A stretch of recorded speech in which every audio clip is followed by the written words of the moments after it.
Assalamualaikum warahmatullahi wabarakatuh.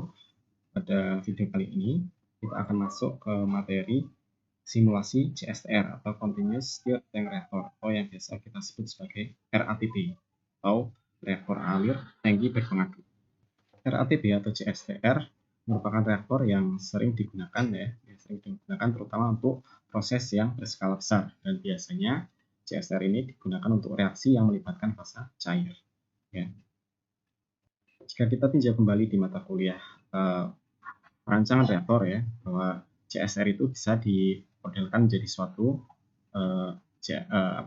ideal CSTR, ya, dimana untuk CSTR yang ideal itu memiliki beberapa syarat atau kriteria. Yang pertama adalah kondisinya adalah steady state, artinya laju alir massa masuk dan laju alir massa keluar itu sama, dan tidak ada akumulasi massa di dalam reaktor atau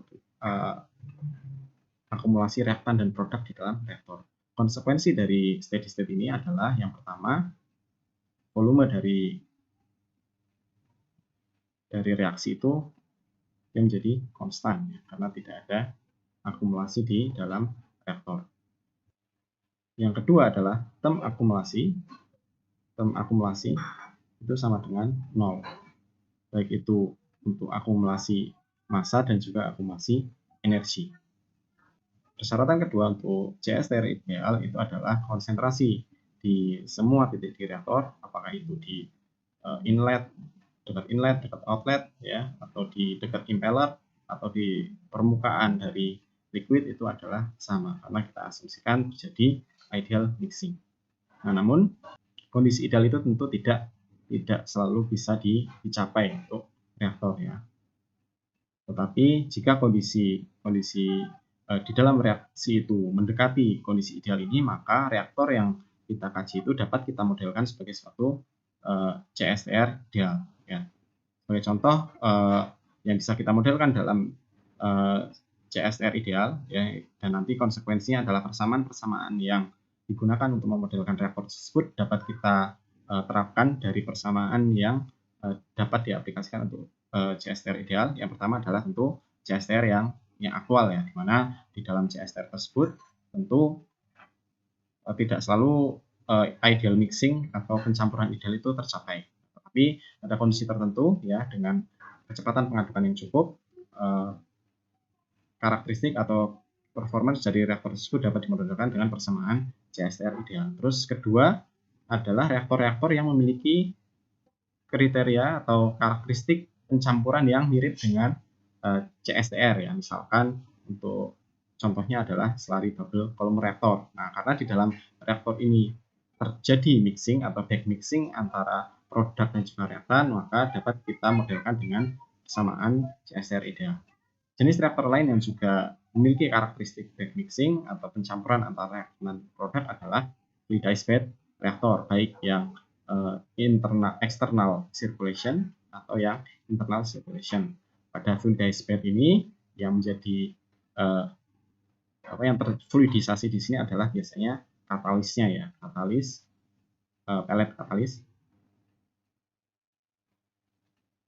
ya. Selama dia terfluidisasi maka akan terjadi pencampuran atau mixing di panjang reaktor, ya, sehingga karakteristik mixing tersebut dapat kita modelkan, ya, dengan ideal CSTR, tentu hingga taraf kurasi tertentu, ya, baik itu untuk eksternal maupun yang internal, ya. Di sini terjadi pencampuran antara produk dan reaktan. Mengapa kita perlu modelkan dengan ideal CSTR? Pertama tentu karena persamaan yang digunakan untuk melakukan perhitungan, terutama untuk desain reaktor, itu relatif lebih sederhana, ya, sehingga perhitungannya lebih mudah. Nah, di dalam modul CSTR ini, ya, seperti unit-unit operasi yang lain, ya, kita akan mengkaji reaktor, dalam hal ini adalah CSTR, untuk kondisi yang steady state, ya. Maksudnya ini adalah kita tidak mengkaji tadi perubahan-perubahan yang terjadi di dalam reaktor, baik itu perubahan terhadap waktu dan juga perubahan terhadap posisi. Jadi di sini kita hanya mengkaji dari aspek neraca massa dan energi atau mass and energy balance. Neraca massa dan neraca energi. Ya, sebagaimana yang dilakukan di praktikum ini untuk unit-unit operasi yang lain. Nah, untuk melakukan perhitungan neraca massa dan neraca energi di dalam reaktor, tentu untuk CSTR ya, atau RATB ini kita memerlukan dua persamaan. Yang pertama adalah persamaan mole balance ya, atau neraca mol, yang ini nanti terkait dengan persamaan desain untuk menentukan volume dari reaktor ya.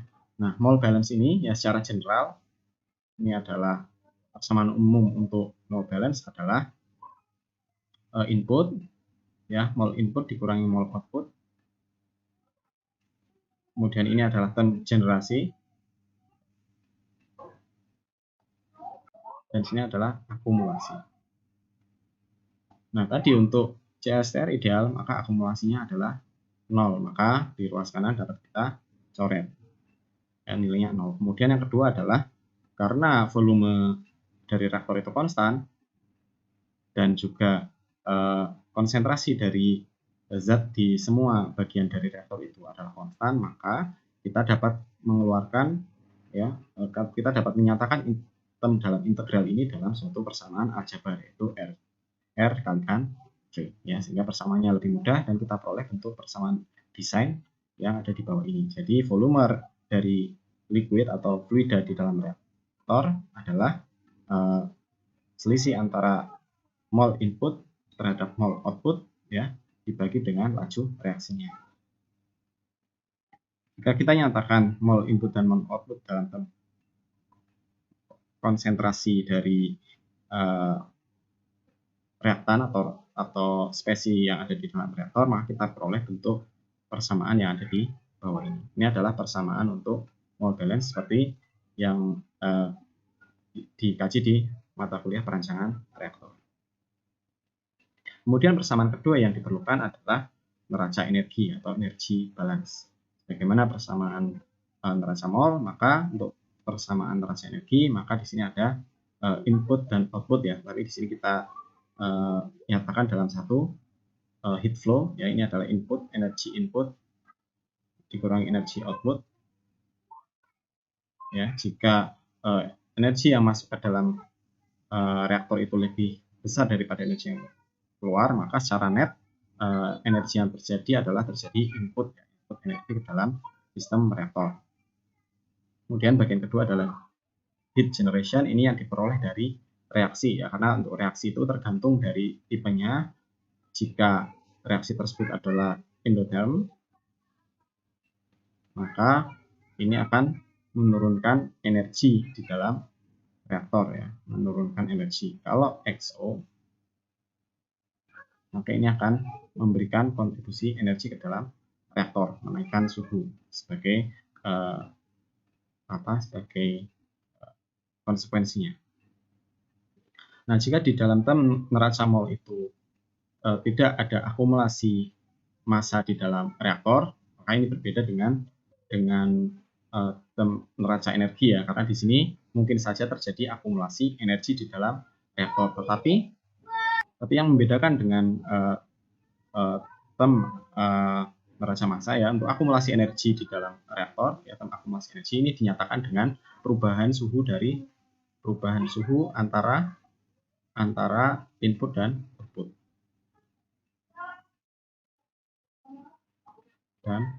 ya. Nah, untuk reaksi yang non isotermal ya, untuk reaksi yang non isotermal maka suhu antara input dan output itu akan terjadi perbedaan ya, tergantung dari nilai antara panas masuk dan keluar dan juga panas yang digenerasi atau dihasilkan dari reaksi ya. Adapun untuk panas yang masuk dan panas keluar itu dinyatakan sebagai heat transfer. Kita nyatakan ya, ini panas yang ditransfer oleh sistem pemanas atau sistem pendingin, tergantung dari yang digunakan di reaktor tersebut, ya dinyatakan dengan persamaan heat transfer. Secara umum persamaan yang digunakan adalah persamaan yang di atas ini ya, yaitu laju panas masuk atau keluar sama dengan ini adalah transfer koefisien, kemudian ini adalah yang A adalah luas area perpindahan panas, dan ini adalah suhu input, ya, suhu input dari sistem pemanas atau pendingin,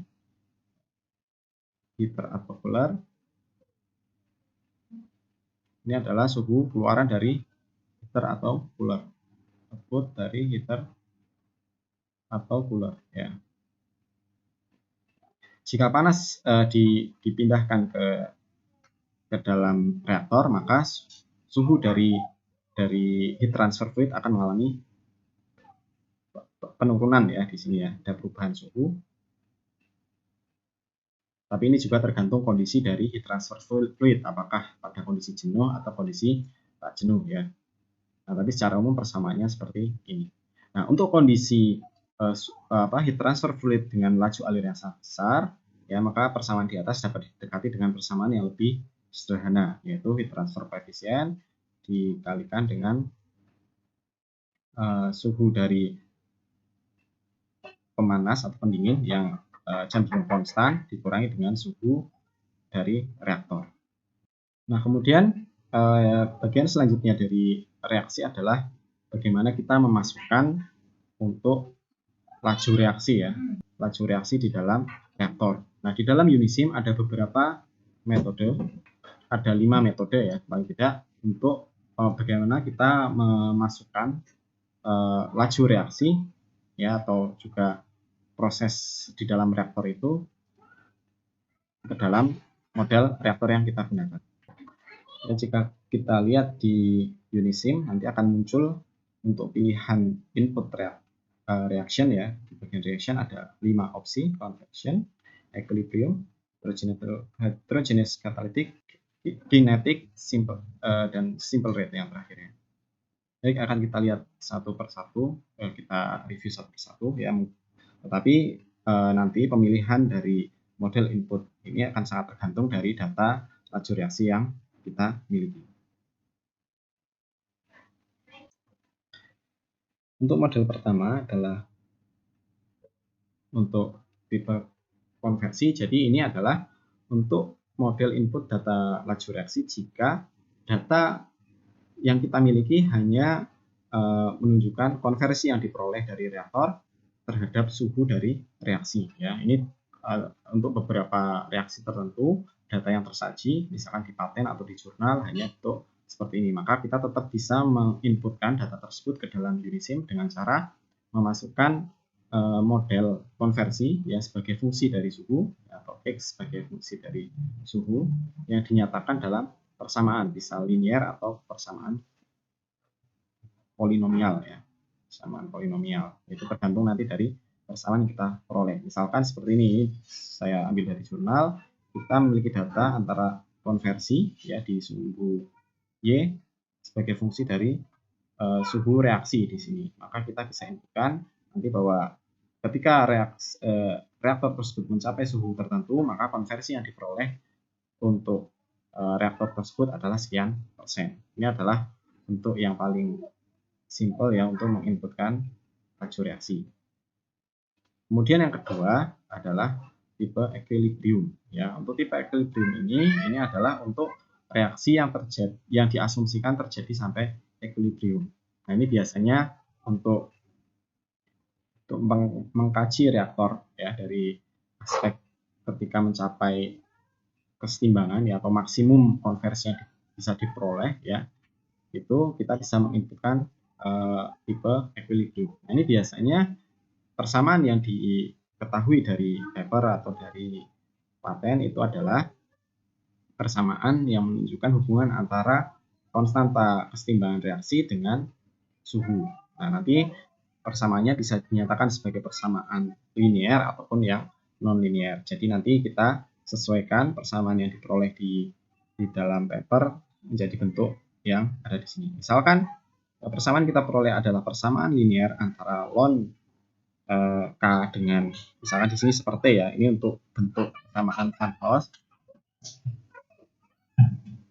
Hoff, ya, yang biasa banyak digunakan, ya, hubungan antara delta G sama dengan RT ln K, ya, delta G Nah, di sini karena persamaan antara delta G dengan ln K dengan seperti adalah linier, maka kita masukkan untuk nilai A ini adalah 0, C ini 0, dan term lain selain B ya. Selain B kita bisa masukkan dia 0 ya. Atau intinya menyesuaikan dari bentuk persamaan yang kita peroleh dari paper. Adapun jika persamaan untuk Van Hoff ini adalah non-linear, maka kita perlu menyesuaikan apakah persamaannya adalah persamaan kuadrat, persamaan pangkat 3, atau bentuk-bentuk lainnya untuk bentuk non-linear. Nah, ini biasanya digunakan untuk tadi studi reaksi pada kondisi equilibriumnya ketika mencapai keseimbangan atau untuk mencapai konversi maksimal. Nah, untuk tipe berikutnya ya, ini adalah heterogeneous katalitik. Ini biasanya untuk persamaan yang non hukum pangkat ya. Persamaan laju reaksi yang non hukum pangkat. Nah, persamaan tersebut ya dinyatakan dengan bentuk yang lebih kompleks ya. Di sini ada bentuk pembilang atau numerator dan penyebut atau disebut dengan denominator. Nah, contohnya jika kita memiliki persamaan laju reaksi dengan bentuk seperti di sebelah kanan ini, ya ini adalah bentuk non hukum pangkat, maka kita bisa menginputkan persamaan laju reaksi dengan bentuk seperti ini ke dalam opsi heterogeneous catalytic ya, seperti ini. Nah, syaratnya adalah kita harus menyamakan antara bentuk standar ini, bentuk standar yang ada di Unisim dengan persamaan yang kita miliki. Jadi, jika persamaan tersebut masih belum dalam bentuk standar, ya, ini ditambahkan di sini ada pangkatnya ya. Nah, jika persamaan tersebut masih belum dalam bentuk standar, maka kita harus menyamakan. Contoh yang sudah dalam bentuk standar yang persamaan yang atas misalkan. Ini di sini paling depan 1, paling selanjutnya adalah term untuk konstanta keseimbangan, konsentrasi, dan seterusnya, dan ada pangkat dari denominatornya ya di sini ya. Dan juga bagian atas ada konstanta laju, kemudian persekalian konsentrasinya ya. Nah, di sini karena di dalam bentuk ini tidak ada persamaan atau laju reaksi balik atau reverse, maka nanti yang bagian ini kita nolkan. Kita samakan seperti itu dengan cara menginputkan 0. Nah, jika kita memiliki bentuk yang bawah ini, misalkan ya, yang ini ya, ini kan bentuk standar, maka kita harus menyamakan dulu dengan bentuk standar. Jadi di sini kita kalikan antara faktor yang depan dengan faktor yang belakang, sehingga kita memperoleh bentuk polinomial seperti yang ada di denominator. Nah, prinsipnya seperti itu. Untuk menginputkan kita harus menyamakan bentuknya dalam bentuk standar. Nah, untuk opsi keempat dan kelima ini yang sering kita gunakan ya di sini. Untuk opsi tersebut ya, ini biasanya digunakan untuk reaksi dalam hukum pangkat. Hukum pangkat. Nah, jika yang diketahui adalah konstanta laju untuk reaksi ke depan dan reaksi balik, maka kita menggunakan yang opsi keempat ini ya. Di sini K adalah konstanta forward, ini adalah konstanta backward. Sedangkan F ini ya, F ini maksudnya adalah perkalian dari konsentrasi. Biasanya kan kalau laju reaksi itu sama dengan K dikalikan misalkan CA CB ya. Nah, tergantung ordernya. Jika ordernya di sini adalah order 3 atau order 2 terhadap B, maka kita kalikan 2. Nah, ini yang dimaksud dengan F ya. Jadi perkalian antara konsentrasi spesies. Nah, nanti ini juga disamakan antara persamaan yang kita miliki, persamaan laju yang kita miliki dengan bentuk standar yang ada di Unisim. Nah, bentuk berikutnya yang terakhir ini simple rate. Ini jika yang kita ketahui adalah konstanta laju forward ya, dan juga konstanta kesetimbangan. Jika kita memiliki persamaan untuk konstanta laju yang forward dan persamaan untuk konstanta kesetimbangan sebagai fungsi dari suhu. Ya, di sini konstanta kesetimbangan itu adalah fungsi dari suhu. Nah, maka kita memasukkan untuk yang opsi ke-5.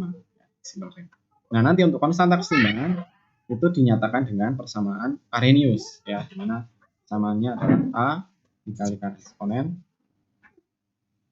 minus F minus E energi aktivasi per RT ya. Ini adalah persamaan Arrhenius. Nah, jika kita hendak memasukkan persamaan atau konstanta laju untuk kondisi isotermal, maka tinggal kita masukkan konstanta lajunya ada energi aktivasinya adalah 0 ya. Sedangkan yang kita masukkan konstanta lajunya adalah A.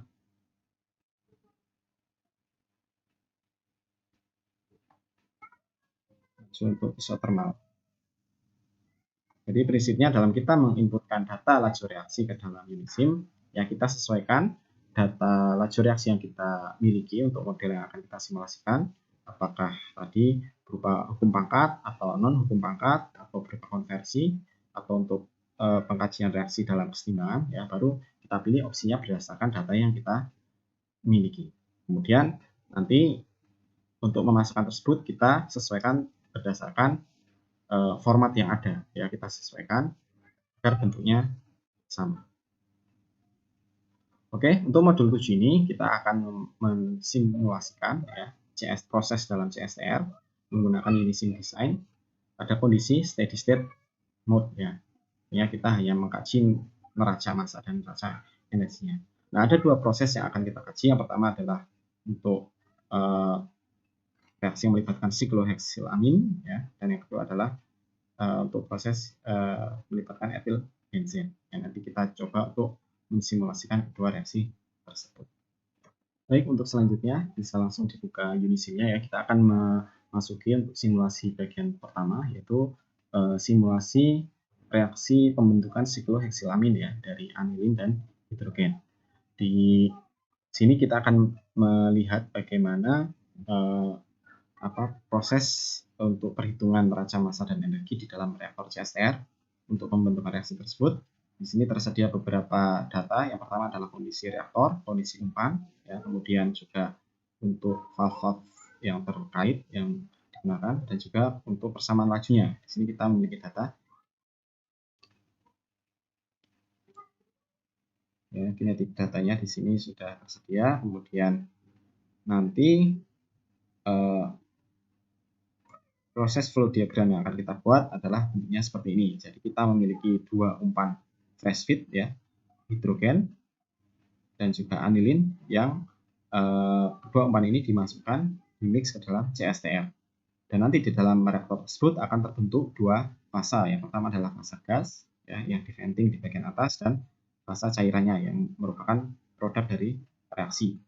Nah, untuk mengkaji proses reaksi yang terjadi apakah adiabatik atau non isotermal atau isotermal, kita tambahkan nanti arus energi ke dalam reaktor tersebut.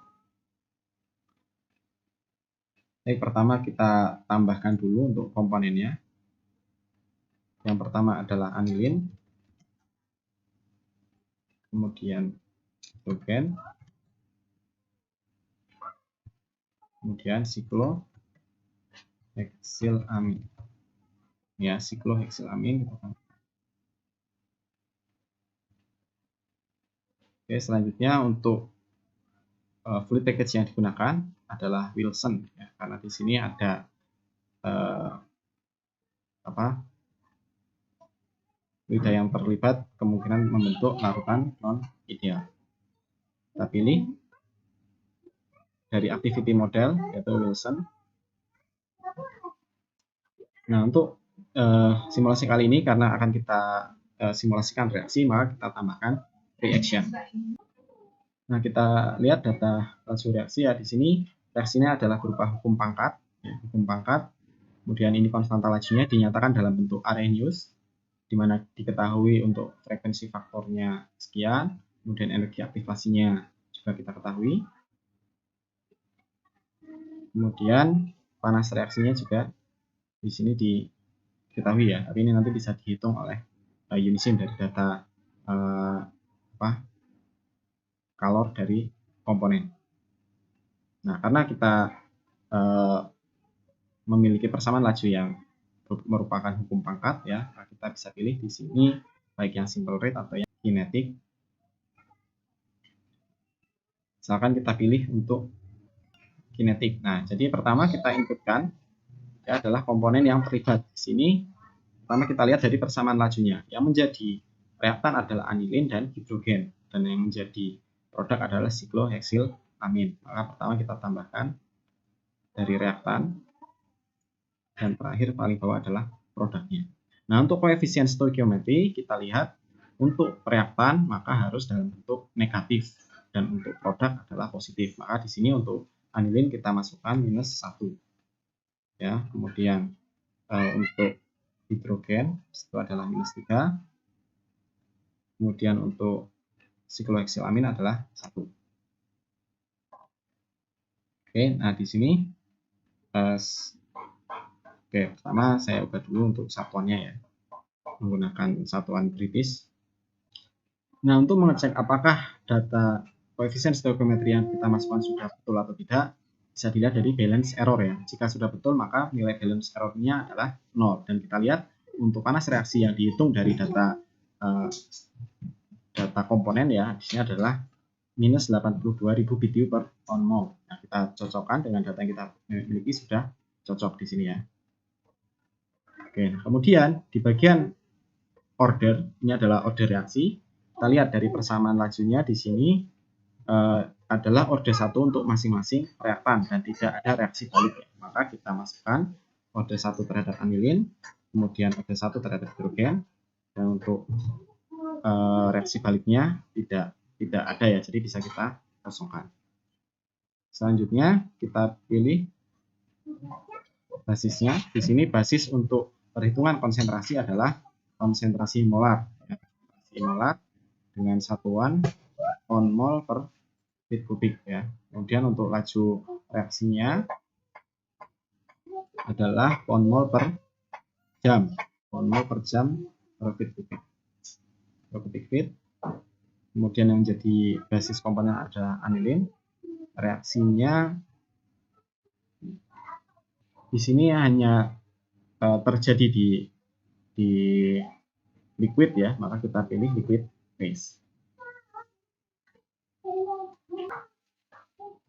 Selanjutnya kita masukkan parameter untuk Arrhenius ya. Pertama di sini adalah untuk A, karena kita hanya memiliki reaksi maju ya atau forward reaction, maka kita cukup memasukkan yang bagian forward saja. Di sini A adalah 1/10⁻⁹, kemudian energi aktivasinya adalah 20.000 BTU per on mol. Ya, kemudian ini adalah eksponen terhadap suhu untuk persamaan Arrhenius yang faktor frekuensinya adalah fungsi dari suhu. Nah, karena di tempat data yang kita miliki nilai A adalah konstan, maka di sini cukup kita nolkan. Sedangkan untuk reaksi balik di sini juga kita nolkan. Nah, ini kita sudah menunjukkan ready, berarti data yang kita masukkan sudah sesuai.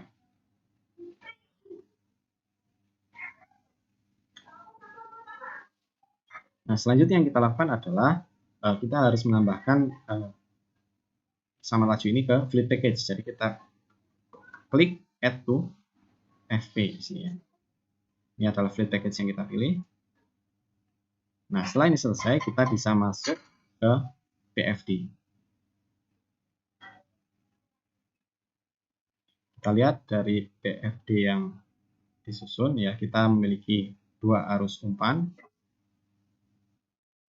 Kemudian nanti ada 2 valve.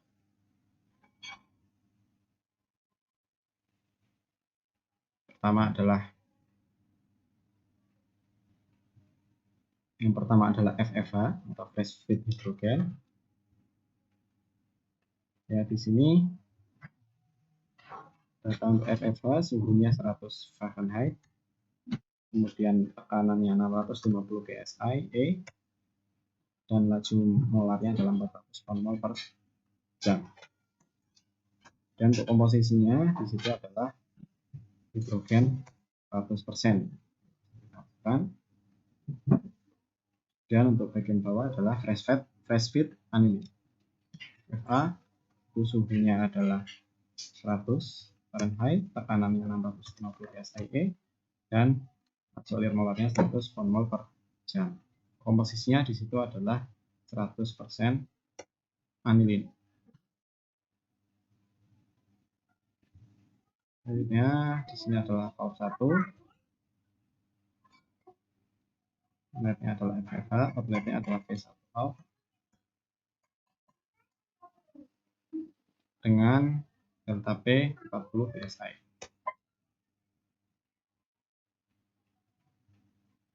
Dan yang kedua, valve 2. Ini inputnya adalah FFA dan outputnya F2 out. Ini juga sama 40 PSI. Selanjutnya kedua, harus ini kita masukkan ke dalam reaktor CSTR. Nah, reaktor CSTR kita pilih ya, ini. CSTR.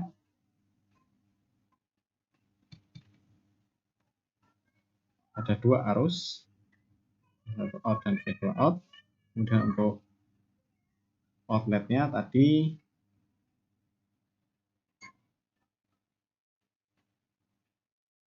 gas dan liquid ya, gas dan liquid.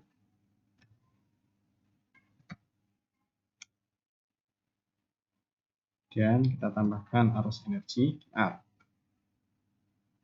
Oke, selanjutnya kita perlu memilih reaksi yang akan digunakan atau yang berlangsung di dalam reaktor tersebut.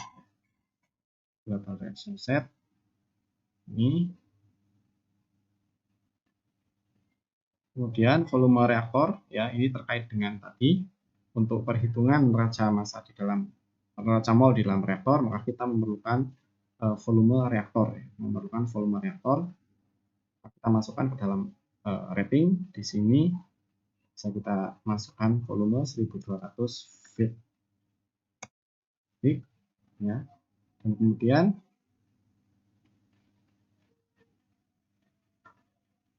di sini kita lihat untuk ketinggian dan diameter dari reaktor adalah diameter standar ya di sini.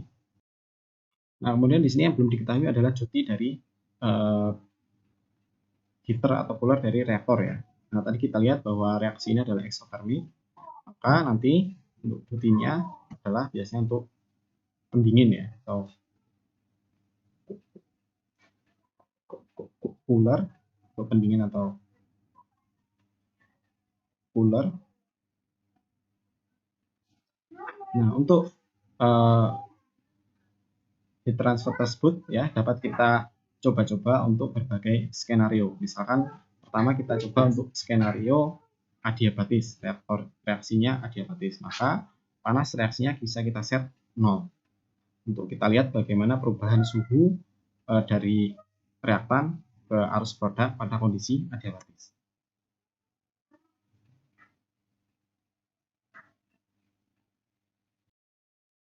Nah, ternyata kita lihat bahwa untuk kondisi adiabatis, solver dari Unisim tidak bisa menghitung suhu adiabatisnya ya di sini. Nah, di sini ada beberapa kemungkinan, bisa jadi ada kondisi untuk kondisi adiabatis ya. Jika nanti bisa kalian lihat untuk CSTR non isothermal ya, bahwa kurva dari neraca energi dan neraca molnya itu tidak berpotongan, sehingga tidak ada solusi berapa suhu operasional untuk adiabatis ya pada kondisi tersebut. Nah, di sini intinya bahwa untuk kondisi adiabatis tidak jadi. Kita coba untuk kondisi lain, misalkan kondisi isothermal. Nah, untuk kondisi isothermal, maka kita masukkan suhu di input dan di output itu adalah sama. Di sini 100 ya. Kondisi 100, maka kita peroleh untuk isothermal, kita dapat menghitung berapa panas yang harus diambil ya. Di sini minus berarti diambil dari reaktor oleh pendingin. Ya, untuk suhunya bisa dijaga pada suhu 100 derajat Celcius. Nah, pada kondisi isothermal ini ya, isothermal, kita bisa cek berapa konversi dari reaksi dengan melihat pada reaction kemudian di result ya. Di sini kita peroleh untuk kondisi isothermal ya, kita catat di sini isothermal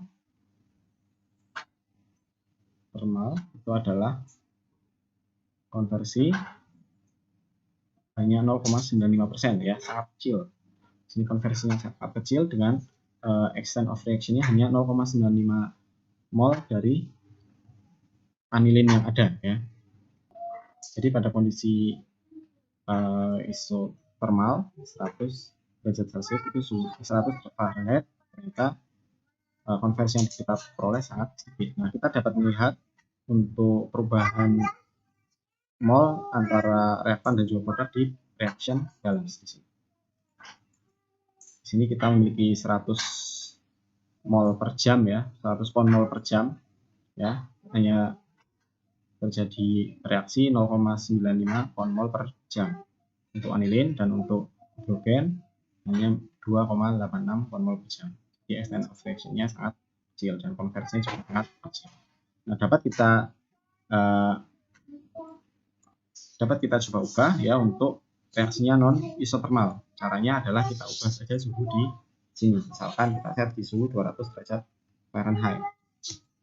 Di 200 derajat Fahrenheit ya, di sini tadi kalau 100 isothermal, tadi panas yang harus dibuang ya, tadi catat adalah minus 7,57 mm BTU per jam ya, atau di situ pangkat 4 ya. Jadi kali 10.000 ya, kali 10.000 BTU per jam. Kemudian pada kondisi tadi suhunya 200 derajat Fahrenheit, kita coba ubah ya, untuk 200 Fahrenheit. Ini panas yang dibuang 1,432. Sedangkan konversinya kita lihat di sini, konversinya adalah 26,4%.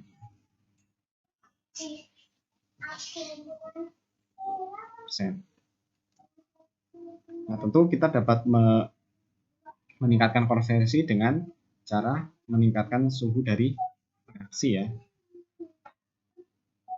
Jadi coba kita naikkan ke 300 Fahrenheit ya.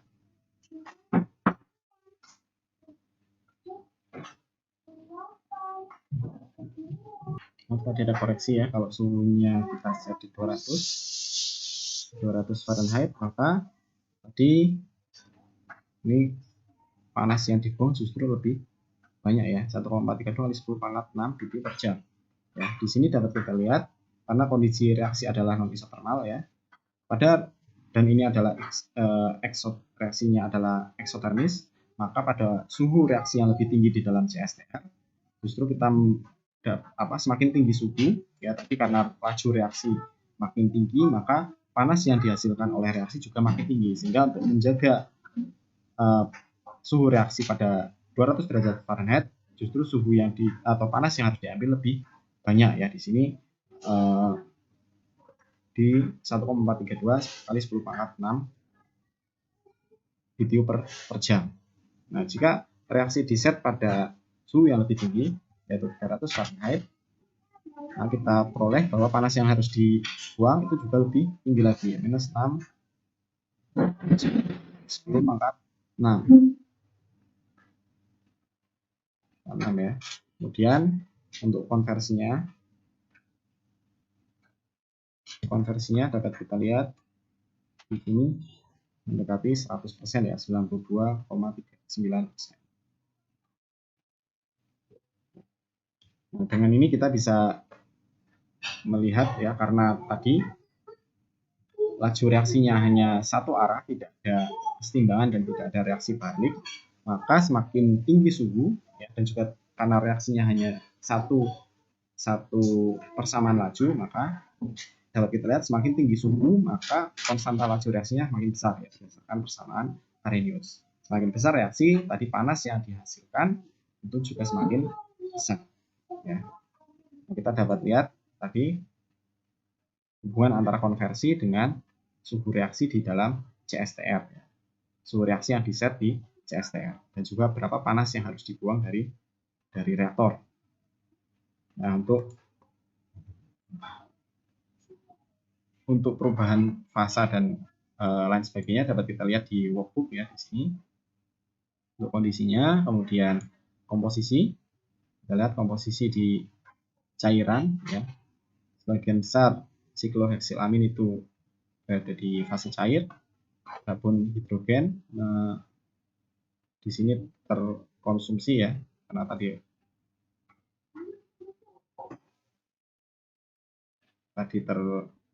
terkonsumsi oleh reaksi. Yang kita lihat bahwa laju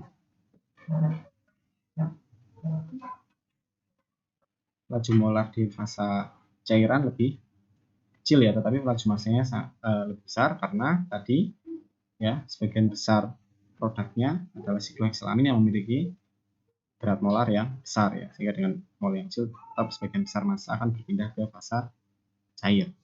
Nah, di fase gas ya tadi terdiri atas sisa hidrogen, terutama ya sisa hidrogen yang belum bereaksi. Oke, itu adalah simulasi untuk reaksi sikloheksilamin. Baik, untuk reaksi yang kedua yang akan kita bahas di sini adalah reaksi pembentukan etil benzin ya. Etil benzin dari benzin dan etilen. Nah, dapat dilihat di modul bahwa reaksi pembentukan etil benzin ya atau reaksi antara benzin dan etilen itu di sini melibatkan 3 tahap reaksi yang semua berjalan secara paralel atau bersamaan ya. Atau secara seri tetapi itu berlangsung secara bersamaan ya, dimana di sini benzin untuk reaksi pertama antara benzin dan etilen itu akan membentuk etil benzin ya. Kemudian etil benzin yang terbentuk itu akan bereaksi dengan etilen untuk membentuk dietil benzin. Kemudian dietil benzin yang terbentuk tadi akan bereaksi dengan benzin yang tersisa untuk membentuk etil benzin. Jadi reaksinya cukup kompleks ya, yang melibatkan reaksi antara produk dengan sisa reaktan. Nah, di sini reaksi akan dijalankan di 2 CSTR, di mana untuk reaktor pertama itu ditujukan untuk reaksi 1 dan 2. Dengan reaktor kedua ini digunakan untuk reaksi yang ketiga. Nah, nanti untuk berlangsungan reaksi yang terjadi di masing-masing reaktor ya, nanti kita coba variasikan untuk temperaturnya. Ya.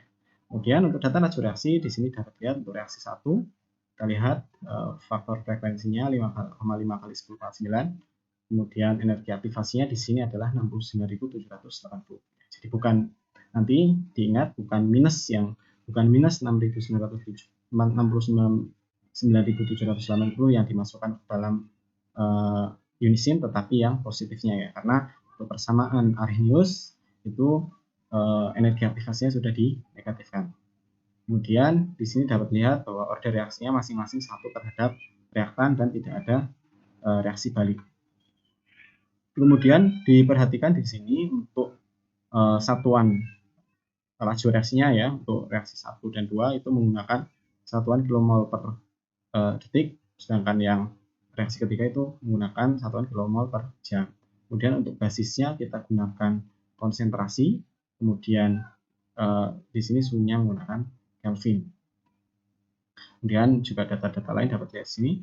Nah, di sini dapat dilihat ya untuk kondisi temperaturnya, defaultnya kita tetapkan 160 derajat Celcius di reaktor 1 dan 165 derajat Celcius di reaktor 2. Nah, pemilihan dari suhu reaksi ini tentu akan sangat berpengaruh terhadap konversi atau yield masing-masing reaksi, karena masing-masing reaksi tersebut memiliki energi aktivasi yang berbeda ya. Di sini coba saya zoom in. Ya, untuk reaksi 1 memiliki faktor frekuensi yang paling besar ya. Dan di sini juga, tetapi untuk energi aktivasinya di sini nomor 2 ya. Artinya dia energi aktivasinya di antara reaksi kedua dan ketiga. Nah, di reaksi kedua ya di sini memiliki faktor frekuensi yang besar, tetapi energi aktivasinya paling besar. Adapun reaksi ketiga ya energi aktivasinya itu paling kecil, tetapi di sini untuk KO-nya juga paling kecil. Kemudian tadi juga satuan untuk laju reaksinya itu dalam mol per jam. Nanti kita coba bandingkan bagaimana signifikansi dari efek perubahan temperatur ya terhadap laju reaksi. Baik, kita langsung mulai saja ya. Di sini sudah ditentukan nanti untuk reaksi ini dibagi ke dalam 2 tahap. Pertama adalah untuk umpannya semua dicampur ya dalam mixer, kemudian dimasukkan ke dalam reaktor 1. Kemudian hasil cairan dari reaktor 1 dimasukkan sebagai umpan di reaktor 2. Dilihat nanti di PFD yang kedua, di sini hasil cairan dari reaktor 1 direaksikan dengan inert dan recycle diethyl benzene ya, untuk kemudian direaksikan dalam reaktor kedua. Baik, bisa kita mulai masuk ke simulation basis manager. Di sini kita masukkan, kita tambahkan untuk senyawa yang terlibat, nitrogen, kemudian ethylene,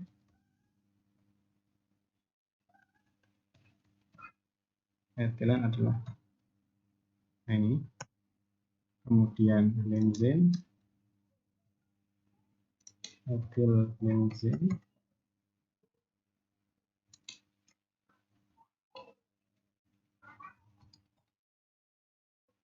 kemudian diethyl benzene.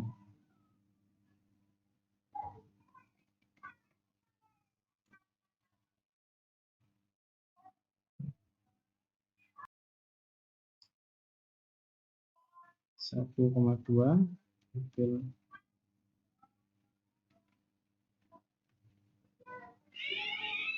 diethyl benzene ya. Oke, kemudian untuk fluid package yang digunakan adalah tank Robinson.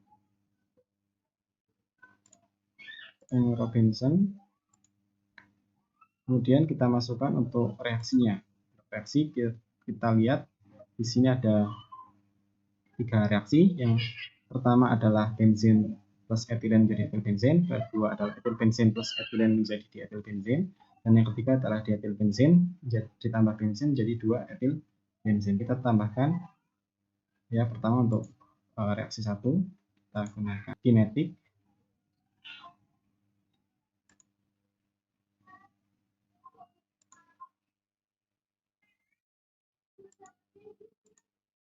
Etilen plus benzin, di sini masing-masing adalah 1, kemudian untuk produknya adalah etil benzin.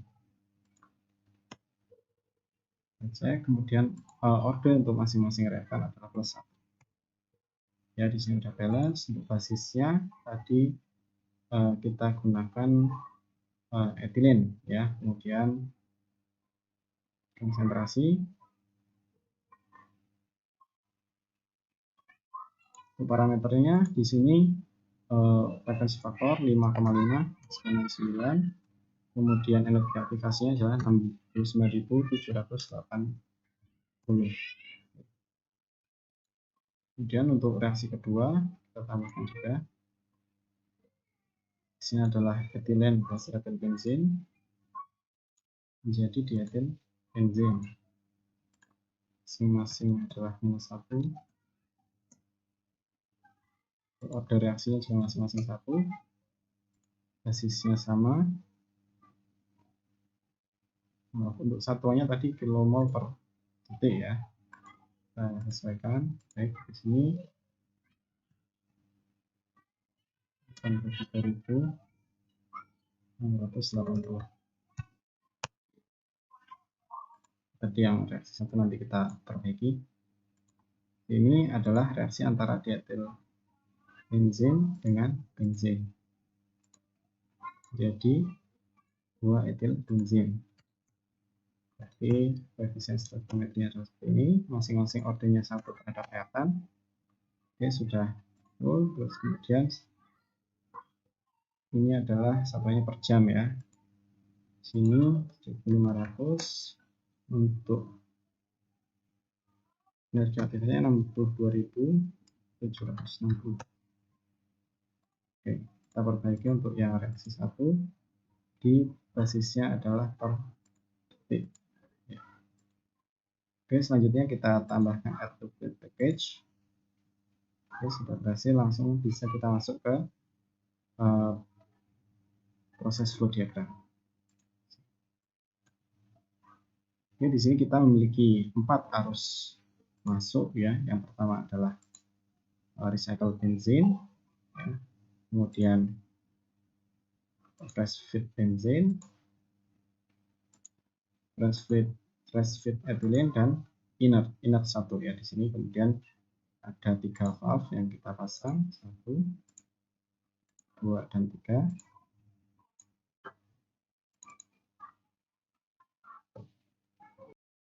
Untuk arus pertama adalah recycle benzene. Situ kita lihat suhunya adalah 135,1 derajat Celcius. Kemudian tekanannya dalam kPa ya, baik kita pakai dulu satuannya. Oke, tekanannya dalam 900 kilopascal, laju alir molar adalah 900 kmol per jam. Kemudian untuk komposisinya nitrogen 0,0003, kemudian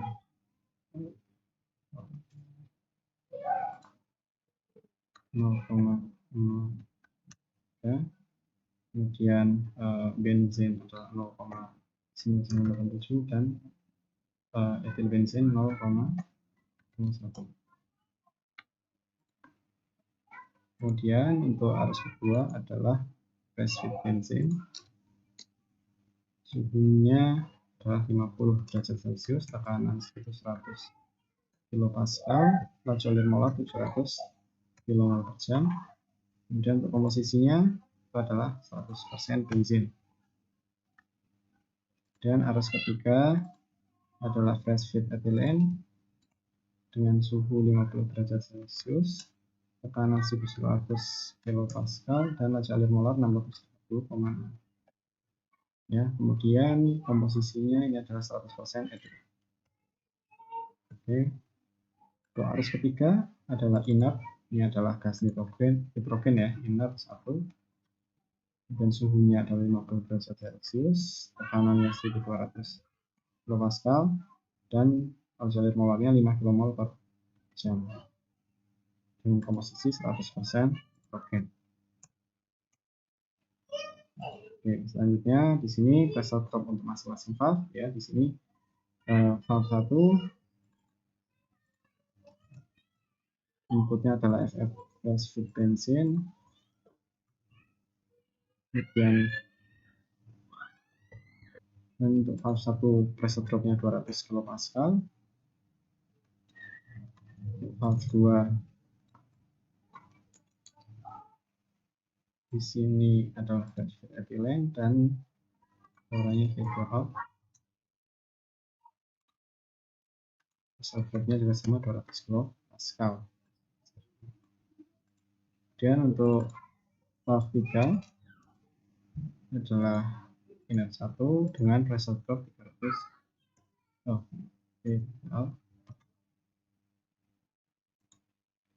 kilopascal.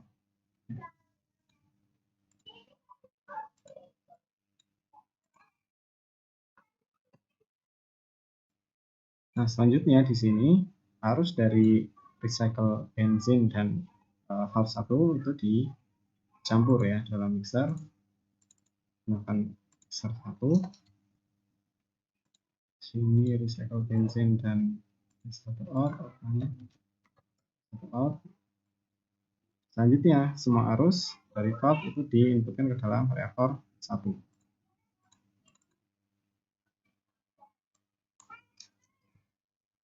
Ini pertama dari M1O, dan untuk ini adalah fase gas dari reaktor 1 dan fase uap atau fase cairan dari reaktor 1 untuk panas dari reaktor 1. Oke. Nah, di sini kita pilih untuk reaksinya ya, untuk reaksi 1. Kemudian tadi volume reaktornya adalah 200 meter kubik.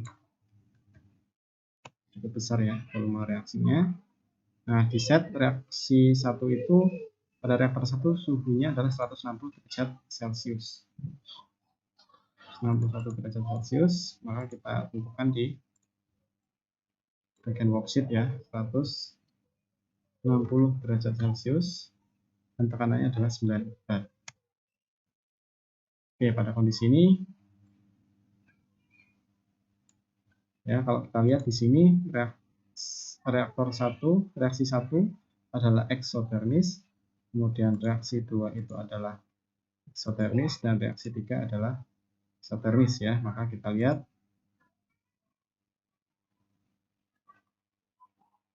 karena suhu input itu semuanya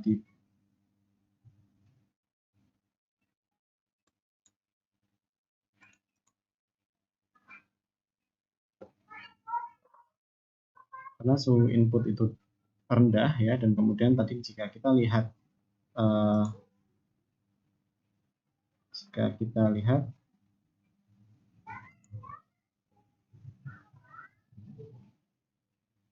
sini ya. Oke, di sini dapat dilihat ternyata konversi reaksi itu masih nol ya, masih nolnya artinya tidak terjadi reaksi. Padahal seharusnya tadi berdasarkan persamaan laju ya, pada suhu dan juga konsentrasi dari reaktan harusnya terjadi reaksi. Untuk itu kita perlu melihat terlebih dahulu dari reaksinya ya, dari reaksinya. Nah, ini kita lihat bahwa karena di dalam dalam reaksi ini reaktannya itu dalam dua fasa ya, ada dua fasa di sini. Ya, jika kita lihat di worksheet, ya kita lihat bahwa inputan dari recycle benzen tadi 100% liquid, sedangkan dari valve 2 dan valve 3 ya, valve 2 itu dari V2 out itu dari etilen, dan V3 out dari inert itu adalah gas. Nah, karena di sini ada multifasa, maka reaksinya kita harus menggunakan fasanya itu adalah overall ya, karena reaksi yang melibatkan antar fasa, kalau kita hanya menghitung yang liquid phase, maka di sini nanti konsentrasi dari etilen di dalam fasa liquid kan nol karena semuanya adalah gas. Ya, oleh karena itu kita pilih di sini fasanya adalah overall untuk semua reaksi ya. Jadi kita perbaiki dulu. Kemudian untuk reaksi 2 juga sama. Di sini reaksinya adalah overall. Fasa, maksudnya fasa reaksi ya, fasa dari reaktan itu yang satu bensin di fasa liquid, sedangkan yang kedua adanya etilen di fasa gas ya. Oke, sekarang kita lihat hasilnya. Nah, di sini ketika etilen itu dimasukkan ke dalam tadi dimasukkan ke dalam overall ya, sehingga fase etilen itu dianggap diperhitungkan dalam reaksi, maka kita peroleh konversi reaksi 1 itu lebih sudah besar di sini ya, 99,98%, mendekati 100%. Artinya hampir semua etilen yang menjadi basis di sini habis terreaksi ya, membentuk etil bensin, dan tadi sisa etilen yang tidak bereaksi itu bereaksi dengan etil bensin ya, membentuk dietil bensin.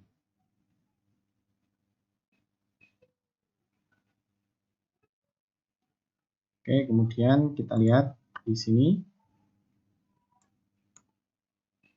ya, untuk tadi mencapai suhu 160 ya, karena reaksinya itu bersifat eksotermis, maka di sini ya panas yang harus diambil oleh pendingin. Jadi kita di sini menggunakan pendingin untuk mempertahankan suhu reaktor menjadi 160 derajat Celcius. Nah, sekarang jika kita coba ubah untuk laju reaksi untuk suhu reaksinya ya, misalkan kita set reaksi di suhu 140. Yang pertama kita catat di sini.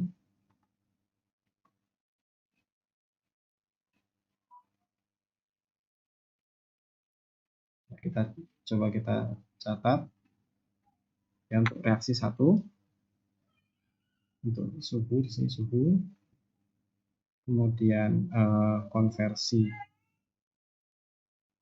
reaksi 1, konversi reaksi 2, kemudian panas ya di R1 ya.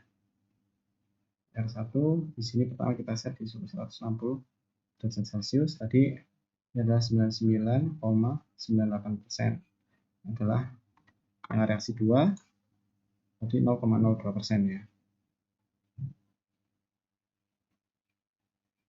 Ini tadi minus 5 kali 10 pangkat 7. Kemudian jika kita set suhunya itu di misalkan 140 ya, 140 derajat Celcius. Nah, di sini kita lihat pertama adalah konversi reaksi. Ternyata tidak berubah terlalu signifikan di suhu 140 derajat Celcius. Ini masih sama. Hanya panasnya saja yang di sini lebih banyak, harus dibuang ya. 0,4 kali 10 pangkat 7. Nah, jika kita coba set misalkan suhunya isotermal ya, misalkan di antara ini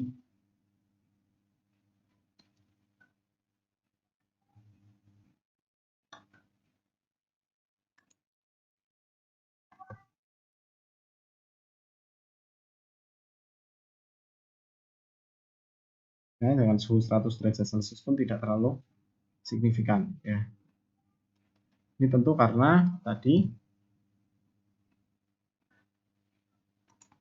kita lihat bahwa konstanta laju reaksinya sudah sangat besar di sini ya. Jadi dengan apa dan juga energi aktivasinya kecil, jadi dengan suhu yang rendah pun reaksi sudah berlangsung ya. Oke, sekarang kita coba lanjutkan untuk reaksi kedua, untuk reaktor kedua ya. Di sini kita tambahkan dua valve 4 dan valve 5. Untuk valve 4 di sini dari hasil gasnya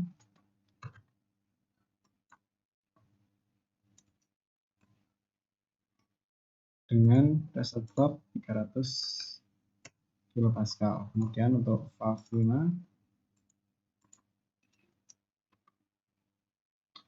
di sini kita gunakan pressure drop 100 kilopascal.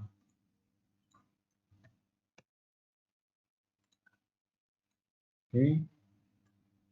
Sekarang kita lanjutkan untuk reaktor 2 ya. Untuk reaktor 2 hasil cairan dari reaktor pertama itu kemudian dicampurkan dengan inert kedua dan dietil benzen recycle. Nah, kita tambahkan 2 arus ya, recycle dan inert 2 dan recycle. Untuk inert 2 sini suhunya adalah 50 derajat Celcius, kemudian tekanannya 1000 kilopascal dan laju alir molar 3 kmol per jam dengan komposisi 100% nitrogen. Kemudian untuk valve 6 ya, valve 6 di sini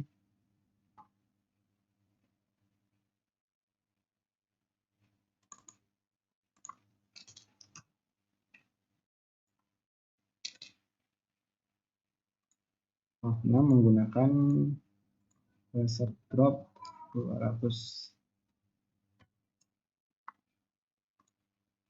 kilopascal. Nah, kemudian ini adalah recycle dietil benzen dengan suhu 219,2, tekanan 800 kilopascal dan laju alir molar 110 kmol per jam. Adapun komposisinya di sini adalah 99,9% dietil benzen dan sisanya adalah bensin. Selanjutnya campuran ini dimasukkan ke dalam reaktor 2. Ya, ini adalah reaktor 2. outputnya adalah dari V5 ya, V5 out, kemudian 6 out kan, disettle. Selanjutnya di sini harusnya diberi nama GR2 out. Untuk liquidnya adalah LR2 out. Kita tambahkan GR2. Oke, kemudian untuk reaction setnya di sini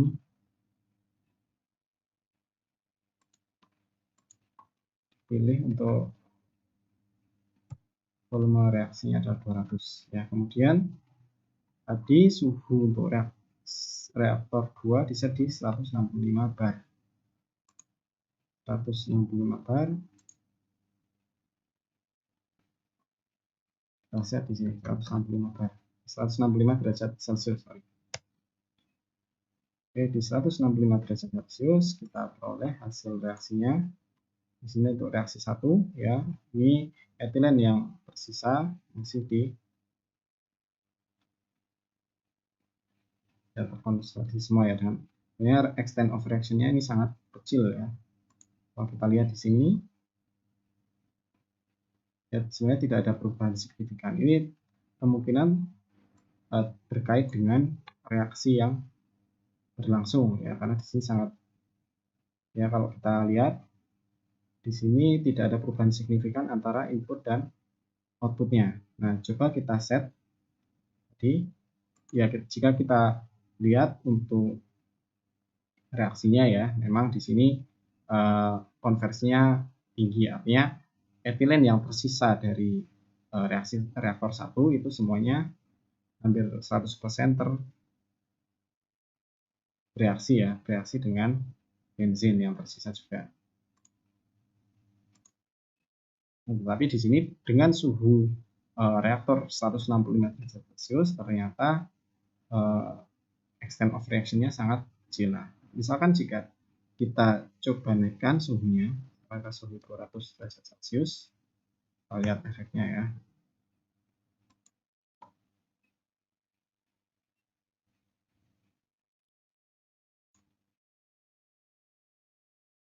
Dan ternyata masih di sini tidak terlalu signifikan.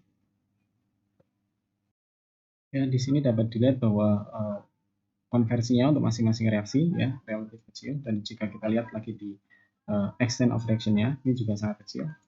Dan jika kita lihat dari neraca mol untuk masing-masing komponen, kita lihat juga sebenarnya di reaktor 2 itu reaksinya sangat kecil ya di sini ya, tidak secara net tidak ada perubahan signifikan ya. Pertama karena kita lihat bahwa di reaktor kedua itu yang murni bereaksi itu adalah benzin dan etilen. Adapun untuk reaksi kedua dan ketiga ya, di reaksi kedua etil benzin dan etilen itu membentuk dietil benzin ya.